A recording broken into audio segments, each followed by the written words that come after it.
बेयरली कुछ ही दिन आपके प्रीलिम्स के लिए बचे हुए हैं। अब मैं 6 ऐसी चीज़ों की बात करूंगा जो आपको एट एनी कॉस्ट अगर आप इसे कर रहे हो तो इसे बंद करो if you want to conquer the prelims examination.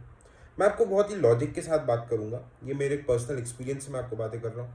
सबसे पहली चीज़ जो आपके अंदर भूख है कि यार मैं पूरे सिलेबस को 3 बार रिवाइज करके जाऊंगा इस आखिरी के 15-20 दिनों में, है ना। अगर मैंने 3 बार रिवाइज नहीं किया तो मेरे से एग्जाम नहीं निकलेगा।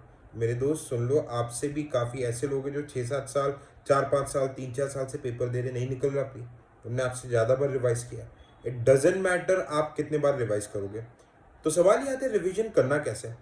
अभी आखिरी के दिनों पे सबसे पहले देखो, आप जैसे PYQ सॉल्व कर रहे हो, आई नो काफ़ी लोग कर रहे हो, आपको एक एरिया समझ में आ रहा होगा कि भाई ये एरिया जो है यहाँ से ज़्यादातर क्वेश्चंस आ रहे हैं। प्लस आप ये भी अब टेस्ट दे रहे हो PYQ से, आपको समझ में आ जा रहा है कि भाई फलाना जैसे कि इकोनॉमी का मेरा मनी सप्लाई वाला मॉनेटरी पॉलिसी वाला पार्ट वीक है और वहां से क्वेश्चंस आ रहे हैं, तो आपको उस पार्ट को रिवाइज करना है।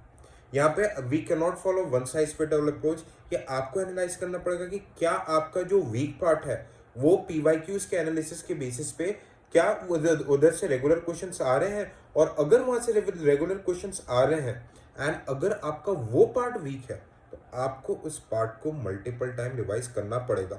सब भाई पता चला आपका पॉलिटी इज वेरी स्ट्रांग, कोई जरूरत नहीं पॉलिटी रिवाइज करने की। अगर हाँ आपको पता है कि भाई आपका कॉन्स्टिट्यूशनल बॉडीज वीक है, वहां से क्वेश्चंस आ रहे हैं बहुत ज्यादा, तो सिर्फ वो वाला पार्ट रिवाइज करो। This is called smart revision. ठीक है। दूसरी चीज PYQs की हम बात कर लेते हैं। देखो PYQs आपको मार्केट में सब बोल रहे हैं, मेरी अभी एक स्टूडेंट ने पूछा था कि PYQs में हमें ऑप्शंस को भी एनालाइज करना है। नहीं, फंस जाओगे, आपके पास टाइम नहीं बचा है। पिछले 7-8 साल की PYQs को देखो। ठीक है। आपके पास जो नॉलेज है उसके बेसिस पे आप सही आंसर तक कैसे पहुंचोगे, एग्जामिनर के माइंडसेट को पकड़ो। उस माइंडसेट के थ्रू आपको सही आंसर तक कैसे पहुंचना है, बस आप उसमें अपना एलिमिनेशन टेक्निक लगाओ। और दूसरा, जो टॉपिक्स मल्टीपल टाइम रिपीट हो रहे हैं, the topics that are repeated multiple times, और अगर वो आपके वीक एरिया में आ रहे हैं तो PYQ की मदद से उन एरियाज को ही रिवाइज करो। रिवीजन एंड PYQ का समझ में आ गया। PYQs का मेन मोटिव है माइंडसेट समझना, कैसे करके लॉजिकली आप सही आंसर तक पहुंच रहे हो। ठीक है। तीसरी चीज, आप अगर अभी भी करंट अफेयर्स पे ज्यादा जोर डाल रहे हो, करंट अफेयर्स जितना करना था कर लिया, नई चीज नया करंट अफेयर्स अब पढ़ने की जरूरत बिल्कुल भी नहीं है। मैं फिर से बता रहा हूँ, static is the king. 80 to 90% question आपके स्टैटिक से ही आएंगे। जितना करंट पढ़ना था पढ़ लिया। हाँ, सिर्फ करंट अफेयर्स में आप some parts of environment, science and tech और इकोनॉमी रिवाइज करना, और सिर्फ IR में प्लेसेस इन न्यूज अगर लगे तो। ठीक है। बाकी आपको पूरा बल्कि PT 365 एनवायरमेंट इन सब में जाने की जरूरत नहीं। जो आपके वीक एरियाज है उसी को रिवाइज करना है। मैक्सिमम 90% टाइम आपको स्टैटिक पे देना है। अगर आपके स्टैटिक पे पकड़ अच्छी है, आप निकाल लोगे पेपर, ट्रस्ट मी, मेरी बात मान लो। ठीक है।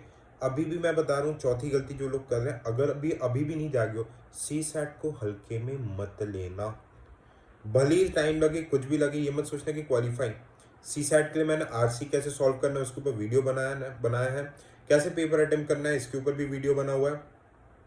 प्लेलिस्ट में जाना, ठीक है, वीडियोस में जाना, सिविल सोल्जर के देखना, या फिर टेलीग्राम पे, हमारे टेलीग्राम चैनल पे जाना, सिविल सोल्जर, जिस टेलीग्राम चैनल का लिंक है इस वीडियो के डिस्क्रिप्शन में, वहां पे जाके चेक करना कि CSAT कैसे अटेम्प्ट करना है। CSAT को हल्के में मत लेना। पांचवी चीज, अभी जो आप अभ्यास के ट्रैप में फंसे हुए हो, विजन। भाई देखो, अभी मैं आपको बोलूंगा कि FLTs मत दो। अभी दे भी रहे हो तो मार्क्स कितने आ रहे हैं देखो। मार्क्स, ज्यादा मार्क्स आ रहे हैं, खुश होने की जरूरत नहीं। कम मार्क्स आ रहे हैं, डिमोटिवेट होने की जरूरत नहीं, क्योंकि ये डेलिबरेटली टफ पेपर बनाते हैं अपने इंस्टीट्यूट का नाम बढ़ाने के लिए।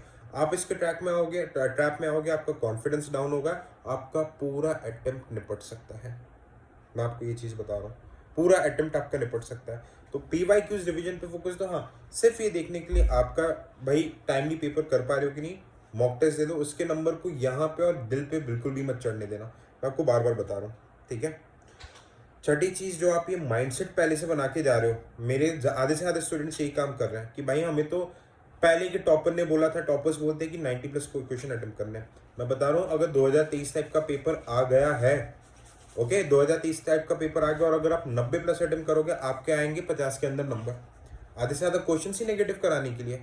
2024 टाइप का पेपर है तो आपको 80+ अटेम्प्ट करना है। तो जैसा माहौल रहेगा उस हिसाब से आपको स्ट्रैटेजी, और ये स्ट्रैटेजी एग्जाम हॉल में बना के रखनी है।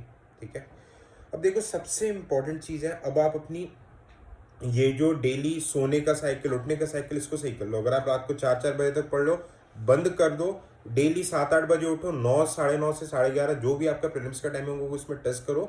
अब खुद को, बॉडी को एकस्टम बनाओ, मतलब आदत बनाओ बॉडी को कि उस माहौल में आप पेपर कैसे दोगे, क्योंकि वो वाला दिन दिमाग काम होना बहुत ज़रूरी है। अगर दिमाग काम नहीं हुआ तो आप लॉजिकल एनालिसिस, कॉमन सेंस नहीं लगा पाओगे, आती हुई चीज़ गलत करोगे, सही तरीके से आंसर में नहीं पहुंच पाओगे। So this is very very important. ठीक है, इन चीज़ों पे अगर आप ध्यान रखोगे तो मैं अपने पर्सनल एक्सपीरियंस से बता रहा हूँ, आपके गेट थ्रू होने के chances would be very very high. तो thank you so much for watching this. Bye bye, take care and जय हिंद।